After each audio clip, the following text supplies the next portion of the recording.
സ്കൂളുകളിൽ കുട്ടികളെ കൊണ്ട് പാദപൂജ ചെയ്യിക്കുന്നതിനെ ന്യായീകരിച്ച് governor Rajendra Arlekar.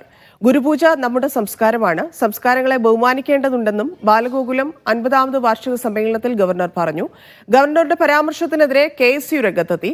പാദപൂജ RSS സംസ്കാരമാണെന്ന് Aloysius Xavier പറഞ്ഞു. ആലപ്പുഴയിലെ പാദപൂജ വിവാദത്തിൽ CPM BJP രാഷ്ട്രീയ പോര് തുടരുകയാണ്. സ്കൂളിന് മുന്നിൽ പ്രകോപന മുദ്രാവാക്യങ്ങളുമായി ഇരുവിഭാഗവും സംഘടിച്ചു. Some of the schools in our state, they perform Guru Puja. Guru Puja is our culture, and in that culture we offer flowers at the feet of our Guru, and some people have objected to it. I don't understand from which culture these people are coming. What is their thoughts?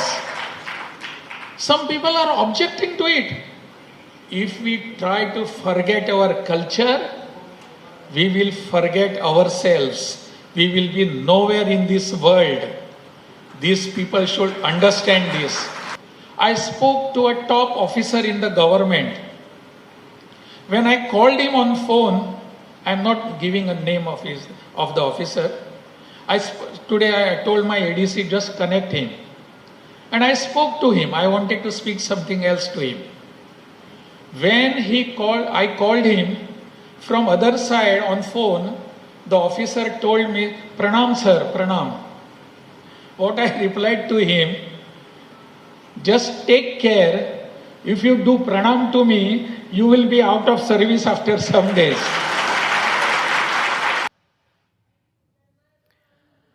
പേരുകളുമായി Shaiju Safan കാളികാവും ചേരുന്നുണ്ട്. ആദ്യം സഫാനിലേക്ക്. സഫാൻ, കുട്ടികളെ കൊണ്ട് ഈ കാല് കഴുകിക്കുന്ന പരിപാടിയാണ് governor ന്യായീകരിച്ചുകൊണ്ടിരിക്കുന്നത്. എന്താണ് അദ്ദേഹം പ്രസംഗിച്ചത്? ധന്യ, ബാലഗോകുലത്തിൻ്റെ വാർഷികാഘോഷവുമായി ബന്ധപ്പെട്ട പരിപാടിയിലാണ് ഗവർണർ രാജേന്ദ്ര വിശ്വനാഥ് ആർലേക്കർ ഇത്തരത്തിലൊരു രാഷ്ട്രീയ പ്രസംഗം നടത്തിയത്. സംസ്ഥാനത്ത് ഉടനീളം ചില സ്കൂളുകളിൽ RSS നിയന്ത്രണത്തിലുള്ള ചില സ്കൂളുകളിൽ പാദപൂജയുമായി ബന്ധപ്പെട്ട് വലിയ വിമർശനം നടക്കുന്ന പശ്ചാത്തലത്തിൽ കൂടിയാണ് അതിനെ ന്യായീകരിച്ചുകൊണ്ട് ഗവർണർ രാജേന്ദ്ര വിശ്വനാഥ് ആർലേക്കർ രംഗത്തെത്തിയിരിക്കുന്നത്. ഇത് ഭാരതത്തിൻ്റെ സംസ്കാരമാണെന്ന് പറഞ്ഞുകൊണ്ടാണ് ഗവർണർ രാജേന്ദ്ര വിശ്വനാഥ് ആർലേക്കർ ഇതിനെ ന്യായീകരിക്കുന്നത്. ഭാരതത്തിൻ്റെ സംസ്കാരമാണ്, സ്കൂളുകളിൽ ഗുരുപൂജ ചെയ്യുന്നതിന് എന്താണ് തെറ്റ്? നമ്മുടെ സംസ്ഥാനത്തിൻ്റെ നമ്മുടെ ഈ സംസ്കാരത്തെ അംഗീകരിക്കാത്തവരാണ്. ഭാരതാംബയും ഭാരതപൂജയൊക്കെ നമ്മുടെ സംസ്കാരത്തിൻ്റെ ഭാഗമാണ്. എന്നാൽ ചിലർ ഇതിനെ എല്ലായ്പ്പോഴും വിമർശിച്ചു കൊണ്ടിരിക്കുകയാണ് എന്നുള്ളൊരു കാര്യമാണ് ഈ ബാലഗോകുലത്തിൻ്റെ RSSൻ്റെ തന്നെ നിയന്ത്രണത്തിലുള്ള ബാലഗോകുലത്തിൻ്റെ വാർഷിക പരിപാടിയിൽ ഗവർണർ ഇത്തരത്തിലൊരു വിമർശനം നടത്തുന്നത്. ധന്യ, സഫാൻ, അദ്ദേഹം RSSകാരനായതുകൊണ്ട് അദ്ദേഹത്തെ സംബന്ധിച്ച് അത് സംസ്കാരമായിരിക്കും, RSSന്റെ സംസ്കാരമായിരിക്കും. പക്ഷേ ഇത് ജനാധിപത്യ മൂല്യങ്ങൾക്ക് നിരക്കാത്തതാണ്, വിദ്യാർത്ഥികളിൽ അടിമത്ത മനോഭാവം വളർത്തുന്നതാണ് എന്നുള്ളത് വ്യക്തമാണ്. അത് കഴിഞ്ഞ ദിവസം മന്ത്രി ഉൾപ്പെടെ ഇടപെട്ടുകൊണ്ട് സംസാരിച്ചതുമാണ് ആ കാര്യം. ഇനി ആലപ്പുഴയിലേക്ക് വന്നാൽ ഷൈജു ഉണ്ട്. ഷൈജു, ഈ സാഹചര്യത്തിൽ, അതായത് ഓരോ ജില്ലയിലും ഈ പരിപാടികൾ നടത്തുന്നു, കുട്ടികളെ കൊണ്ട് ഇങ്ങനെ ചെയ്യിക്കുന്നു എന്നുള്ളതാണ്. ആ ആചാരത്തെ ഗവർണർ ന്യായീകരിക്കുന്ന സാഹചര്യവുമുണ്ട്. അപ്പോഴാണ് ആലപ്പുഴയിൽ BJPയും CPMഉം തമ്മിൽ ഈ വിഷയത്തിൽ ഒരു സംഘർഷം തന്നെ നിലനിൽക്കുന്നത്. എന്താണ് സാഹചര്യം?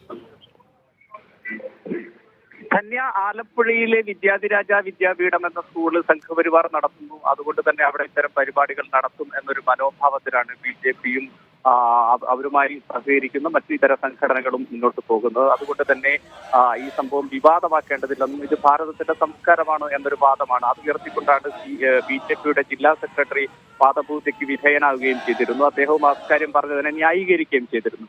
പക്ഷേ ഇടത് വിദ്യാർത്ഥി സംഘടനകൾ, SFI, ISF സംഘടനകൾ സ്കൂളിലേക്ക് മാർച്ച് പ്രഖ്യാപിക്കുകയും ഇതിനെതിരെ ബാലാവകാശ കമ്മീഷൻ അടക്കമുള്ള സംവിധാനങ്ങളെ സമീപിക്കുകയും ചെയ്തു. സർക്കാർ ഈ സ്കൂളുകൾക്കെതിരെ നടപടികളുമായി മുന്നോട്ട് പോകുന്നുവെന്ന സൂചനയും ലഭിക്കുന്നു. ഇത്തരം സാഹചര്യത്തിൽ സ്കൂളിലേക്ക് മാർച്ച് നടത്തിയത് കൂടി ആയതോടുകൂടി BJP ഈ പ്രശ്നം ഏറ്റെടുക്കുന്നു എന്നാണ് ഏറ്റവും പ്രധാനപ്പെട്ട കാര്യം. നാളെ നടത്താനിരിക്കുന്ന മാർച്ചിന് മുന്നോടിയായി ഇന്നലെ രാത്രി DYFIയുടെ നേതൃത്വത്തിൽ നൈറ്റ് മാർച്ച് നടത്തിയിരുന്നു. ആ മാർച്ച് BJP മറുമാർച്ച് നടത്തി അതിനെ തടയുകയാണ് ചെയ്തത്. എന്നിട്ട് ഇനി സ്കൂളിലേക്ക് മാർച്ച് നടത്തിയാൽ ഈ സ്കൂളിനെ സംരക്ഷിക്കാൻ BJP ബാധ്യസ്ഥമാകുന്ന ഒരു പ്രഖ്യാപനം നടത്തിക്കൊണ്ട് അവർ മാർച്ച് നടത്തുകയായിരുന്നു. അങ്ങനെ ഇരു കൂട്ടരും തമ്മിൽ സംഘർഷമുണ്ടായി. പോലീസ് ഇടപെട്ട് അവരെ പിന്തിരിപ്പിച്ചു. അതിനുശേഷവും ഈ പോലീസിന്റെ ഇടപെടൽ എങ്ങനെയാണ്? കഴിഞ്ഞ ദിവസം തന്നെ മന്ത്രി പറഞ്ഞതാണ്, വിദ്യാഭ്യാസ അവകാശ നിയമം, ചട്ടങ്ങൾ ഇതൊന്നും പാലിക്കാത്ത, അത് ഏത് സിലബസ് ആണെങ്കിലും RSS നടത്തുന്നതാണെങ്കിലും അവിടെ ഇടപെടാം. സ്കൂളുകളിലാണ് ഇത് നടക്കുന്നതെങ്കിൽ അവിടെ കർശന നടപടി സ്വീകരിക്കാൻ പൊതുവിദ്യാഭ്യാസ വകുപ്പിന്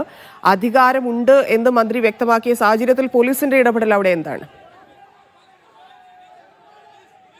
അതാണ് ഇതുമായി ബന്ധപ്പെട്ട് BJPയുടെ ഒരു വാദവും, ഇത് തങ്ങൾ നടത്തുന്ന സ്കൂളാണ് എന്നതാണ്. മാവേലിക്കരയിലെ വിദ്യാധിരാജ വിദ്യാപീഠം എന്ന സ്ഥാപനം നേരത്തെ തന്നെ വർഷങ്ങളായി BJP അനുകൂല മാനേജ്മെന്റ് നടത്തിക്കൊണ്ടിരിക്കുന്ന സ്ഥാപനമാണ്. കഴിഞ്ഞ അധ്യയന വർഷം കേന്ദ്ര സർക്കാർ ഇതിനെ സൈനിക സ്കൂളായി ഉയർത്തുകയും ചെയ്തിരുന്നു. അതുകൊണ്ട് തന്നെ ഒരു സൈനിക സ്കൂളായി മാറിയിട്ടുള്ള സ്കൂൾ സ്വാഭാവികമായി കൂടുതൽ സംഘപരിവാർ പിടുത്തത്തിലേക്ക് മാറിയ സ്കൂൾ കൂടിയാണ്. അതുകൊണ്ട് ഈ സ്കൂളിലെ നടന്നിട്ടുള്ള പരിപാടി അവരുടെ സ്വാതന്ത്ര്യമാണ് എന്നാണ്. ഒരു വിദ്യാർത്ഥിയെ നിർബന്ധിച്ച് ചെയ്തതല്ല. വിദ്യാർത്ഥികൾക്ക് ആർക്കും ആ വിഷയത്തിൽ പരാതിയുമില്ല എന്നാണ് പറയുന്നത്. പക്ഷേ